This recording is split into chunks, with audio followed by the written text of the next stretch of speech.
ನಮಸ್ಕಾರ, ನಾನೇ ನಿಮ್ಮ ಪ್ರೀತಿಯ ಪ್ರತೀಕ್ಷಾ. ಇವತ್ತು ರಿಚ್ ಗರ್ಲ್ ಆಕ್ಟಿಂಗ್ ಮಾಡ್ತಾ ಇದ್ದೀನಿ. ಹೇ ಡೂಡ್, ಲೈಫ್ ಇರೋದೇ ಎಂಜಾಯ್ ಮಾಡೋದಕ್ಕೆ ಕಣೆ. ನೀವೆಲ್ಲ ನಂತರ ಜಾಲಿ ಆಗಿರ್ಬೇಕು ಅನ್ನೋದೇ ನನ್ನ ಪಾಲಿಸಿ. ನಮ್ಮ ಅಪ್ಪ ಅಂತೂ ಬಿಡಿ ಎಷ್ಟು ಸಪೋರ್ಟ್ ಮಾಡ್ತಾರೆ.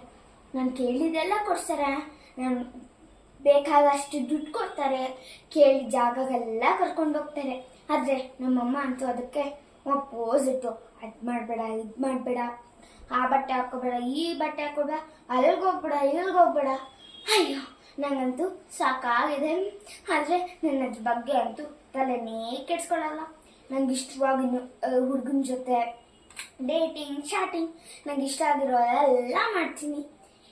ಕಣೆ, ನಾವು ಚಿಕ್ಕವರು, ಇನ್ನು ಚಿಕ್ಕವರಲ್ಲಿ ಜಾಲಿಯಾಗಿ ಎಂಜಾಯ್ ಮಾಡ್ಕೊಂಡಿರ್ಬೇಕು.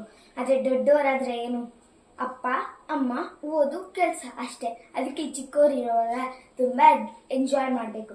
ಒಂದು ಬಕರಾ ಸಿಕ್ಕಿದ್ರೆ ಓಡೋಗಿ ಅವನ ಜೊತೆ ಮದುವೆ ಆಗಬೇಕು. ಮತ್ತೆ ಮನೇಲಿ ಕೂರಿಸಿ ಎಲ್ಲ ಕೆಲಸನೂ ಮಾಡಿಸಿ ನಾವು ಆರಾಮಾಗಿ ಕುತ್ಕೊಂಡು ಟಿವಿ ನೋಡ್ಕೊಂಡಿರ್ಬೋದು. ಅದಕ್ಕೆ ನಾವೆಲ್ಲ ಇಂಟೆಲಿಜೆಂಟ್, ರಿಚ್.